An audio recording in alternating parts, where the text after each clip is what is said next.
Hey guys, Chris here. Today we have a story about a solo backpacker who goes to Montana in 2015. And to this day, he is still having trouble comprehending what he experienced that summer. That's next.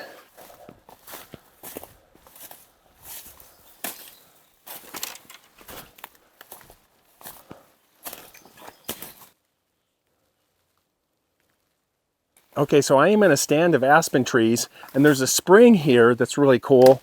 And also we're gonna have some songbirds join us. This place is loaded with birds. I even saw a big owl fly by overhead. Okay guys, I found a really nice spot here. And after the story, I am gonna be doing my breakfast and some coffee. So if you guys want to join me for that afterwards, that'd be great. So our story takes place in Montana, and I used to live in Montana, spent 17 years up there. I still go up there every summer. Great state. Winters can be long, summers can be short, but I love Montana. And this is where Jason, 34 years old, was going to go do a solo backpacking trip. And this is an annual tradition for him. He would pick a location somewhere around the country and just go away by himself and go backpacking, camping, and just find some peace and quiet and relaxation. And this particular trip was going to be anything but relaxing for him. He went to the Beartooth Mountains, which are outside of Red Lodge, Montana, and the Beartooth Mountains have the Beartooth Highway that goes up over the Beartooth Plateau at over 10,000 feet. It's 60 miles long between Red Lodge and Cook City, which is a northeast entrance to Yellowstone. And he was going to go north and west from Red Lodge to West Rosebud Creek, and this beautiful mountain canyon, very steep, and the series of lakes going up here is going to do a 3-night, 4-day trip in this location. Go up and there's like a loop and come back down and come back the same route back to his vehicle.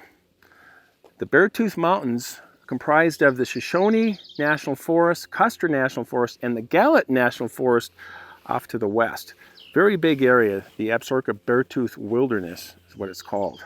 So Jason shows up at the West Rosebud Creek trailhead, gets his pack on, heads up the trail. He's having a great time. He comes to the first of these series of lakes, continues on, goes up, makes his camp. Everything's going as planned. The next morning he gets up early, gets the pack going, and heads up the trail, continues on. And on the second night, he's got his camp set up. He's in this little clearing, and he goes off to get some firewood, goes through the stand of trees. On the other side of the stand of trees was a small meadow, and there was this very small creek, just beautiful, had flowers along it. And he took some time to follow this creek, and he was looking for brook trout and just having a really nice time. Then he collected his firewood and went back to his camp. As he's coming through the forest into this clearing where his camp was, he saw that his tent was not there anymore. And he looked around like, am I missing something? Am I in the wrong location? And he walked up to where his tent was supposed to be, and there's nothing there. He looks in the ground, he sees 2 stakes, and these 2 stakes still have part of the tent straps in them, like something ripped the tent, and the tent was gone. And so he knew the tent was supposed to be there, but it was gone. And his backpack was gone as well. And so he's thinking, somebody must have come in here and messed with me. And so he was feeling this anger come over him, like somebody's out here screwing around with me and took my equipment, my gear. He walks around, does this big circle in this grass, and then he finds his backpack. He's relieved, and then he looks at his backpack, and one of the back pockets, the fabric was just ripped open, and his food that was in that pocket was gone. And then he checked the other pockets, And the other one on the side was ripped, and the food was gone there as well. He had 2 freeze-dried meals he still had left. Otherwise, all his food was gone. He checked, he found his water bottle, and then he looked and he found his water filtration system was in the bottom, so at least he had a way to make some water, to filter some water. He's feeling very vulnerable. It's evening. He's on the 2nd day in, and now he's lost his tent with his sleeping bag and his food. So Jason's feeling this fear come over him, like, okay, I'm really vulnerable right now. He's got maybe 2 hours of sunlight left. Tent is gone, sleeping bag's gone. And in Montana, even in summer, at night, it can be really cold. Down in the 40s, maybe even high 30s, depending on the system that's going through. And so he knew he needed to get out of there. So he works his way over to the trail and starts heading back down, keeping an eye on the sun and knowing that in the mountains, especially when you're in a canyon, the sun goes down a lot earlier there. It'd still be light, but it's going to get darker earlier. He's going down the trail. He gets to this lake and decides to filter some water for his bottle, so he's at least got that going for him. He's down at this lake, kneeling on this rock, pumping the water, and he hears behind him, up in the trees, and there was a breeze going, but he thought he heard like giggling. Almost like somebody chatting and giggling at the same time. And he turned around and he listened, and he could just hear the breeze blowing, and it was quiet again except for the breeze. And he wasn't sure if that was the wind or something else. He continues to pump the water, and then he hears it again. This giggling sound, and like almost like talking, but undiscernible. And he was sure he heard it this time. So he gets up and he walks about 10 feet towards the forest, and he's listening some more, and he hears some branches breaking, and he says, hey, is anybody over there? And right then he hears footsteps moving off in the opposite direction. Something moving through the forest, and it sounded possibly like more than one. Again, there was this breeze, so it was hard to tell. Then he's thinking maybe there really was some people messing with him. And at first he thought possibly a bear or an animal ripped his backpack. But now he's thinking, sounds like there's people messing around with me. And he was getting angry, so he yelled out, he goes, hey, stay away from me. And the weirdest thing, from the forest, maybe 25, 30 feet away, he heard this masculine, deep voice, and it went, from me. And immediately had this chill come over him because there was this strange voice talking back to him. And when it said me, it wasn't in the form of a question. It was more like a statement, almost like a parrot mimicking a person when they're around people. And he thought, I need to get out of here. So he put his water back in his pack, and he got up on the trail and started moving away. He quickly got back on the trail. His heart was just racing to hear this strange, masculine, deep voice in the forest imitating him. And he felt this sound that he heard was like a warning. He didn't have any idea exactly what that meant, but it's just a warning to not make any sudden movements, just kind of keep moving and get out of there. He's moving down the trail, and after about 30 minutes, he hears that sound again. From somewhere behind him, he hears, me. Really weird. He stops, turns around. All he sees is the trees and boulders. Doesn't see anything. Turns and quickly starts moving again down the trail. And he's starting to hear off to the side movement on the brush on either side of him. It's like he's being flanked going down this trail. There's still some light left.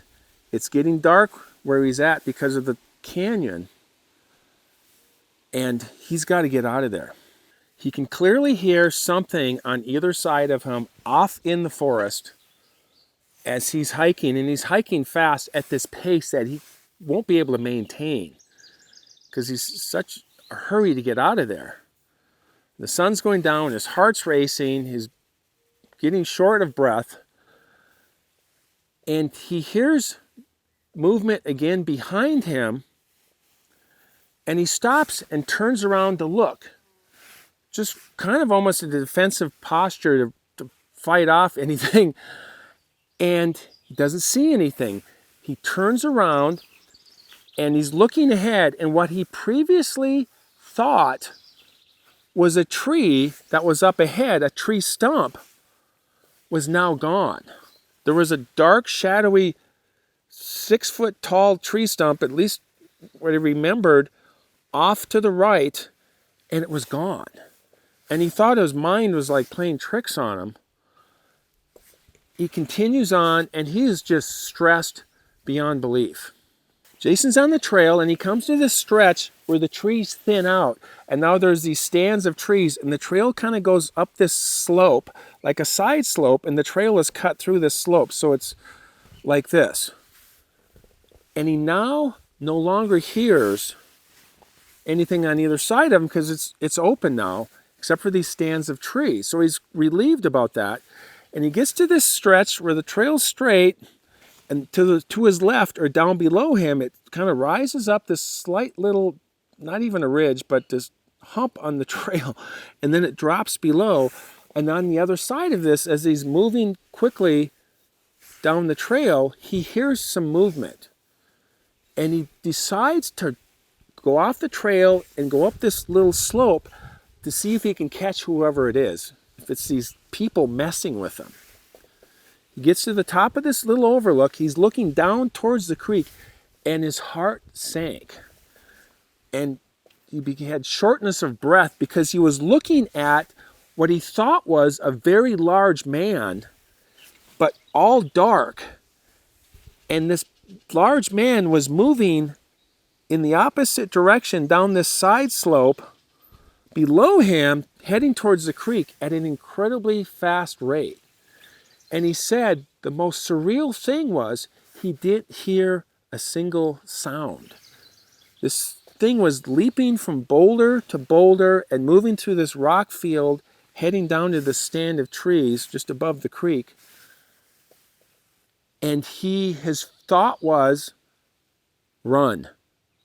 And so he turned and ran back to the trail and ran as fast as he could now down the trail.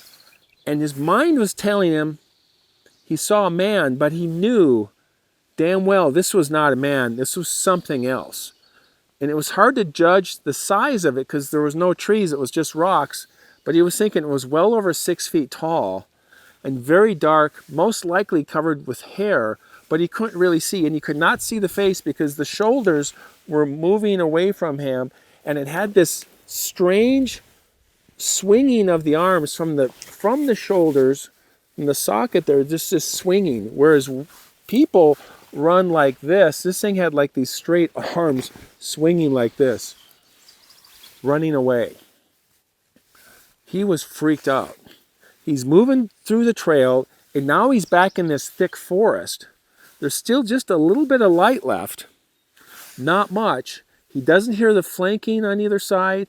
He doesn't hear this strange talking anymore. Going into this dark stretch of forest, and it's just this whole experience is just very strange, surreal, frightening to him. And it's not people messing with him. It wasn't a bear. It wasn't animals. It was something else.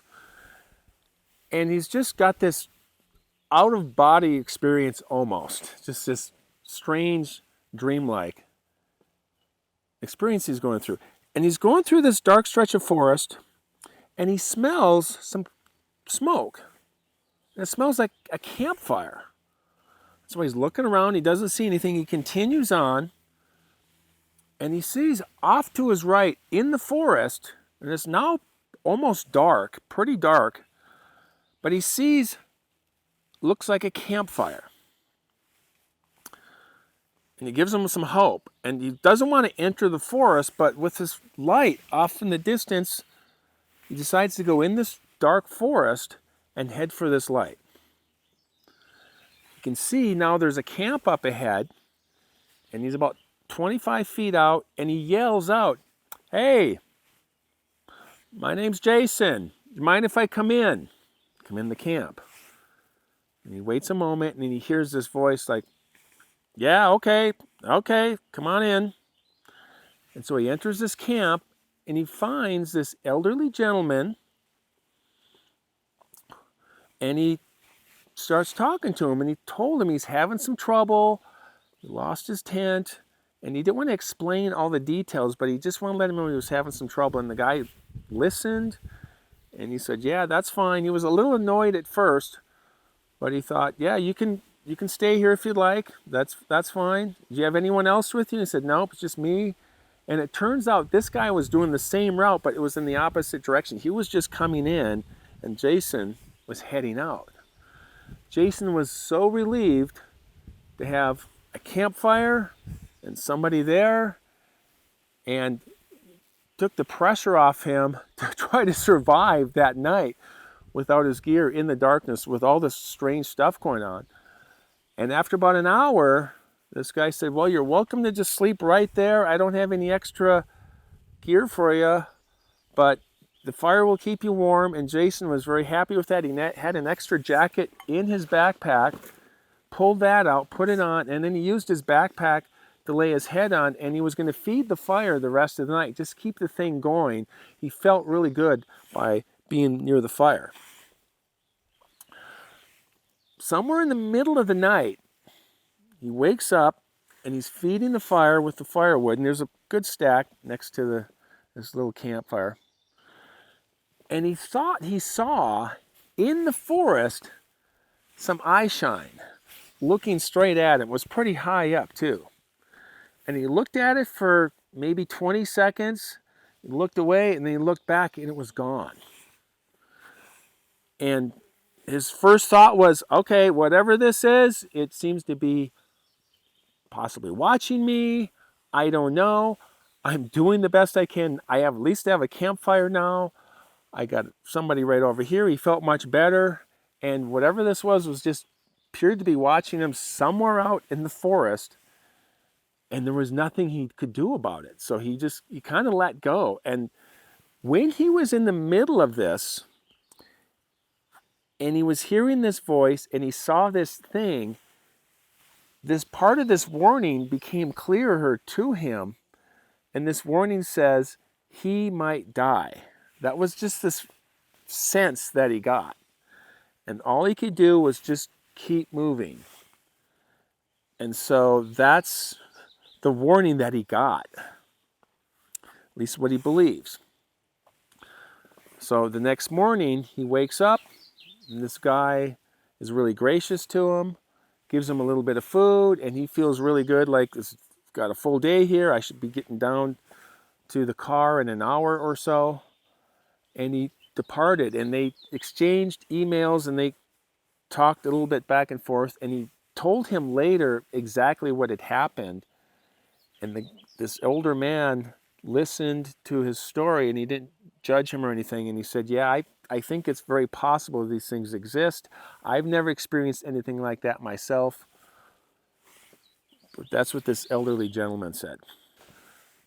So once Jason got back home and the dust settled, and he had some time to think about it, this is what he said. There's no question that the event permanently changed the way I view the world. And even though it's interesting to think back on, I do often wish that it never happened. I miss feeling comfortable while alone in the woods. And that is our story from Jason, who in 2015 went to the Beartooth Mountains of Montana. And so with that, I am going to be having my breakfast skillet and a cup of coffee right now. So if you guys want to hang out for that, and I guess at this point it's like brunch, which is breakfast and lunch. So what is between lunch and supper? Is that like slunch or lunch and dinner, slinner? I don't know. I'm just gonna have the brunch and go with that. So, and some coffee. I need some coffee.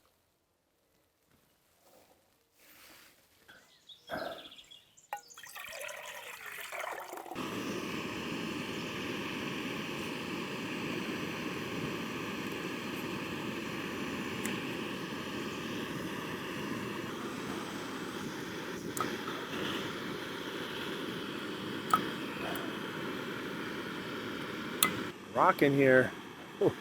Oh yeah. Best part of waking up. Fortunately, I'm already wide awake.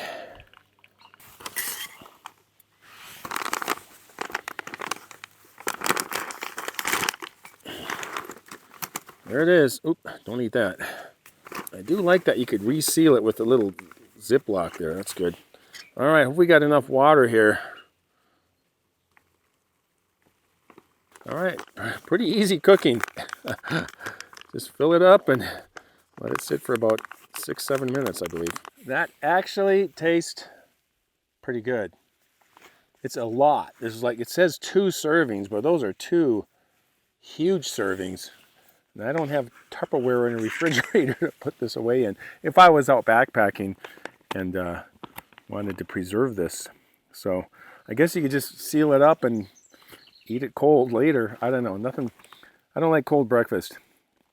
I like my coffee hot and my breakfast warm.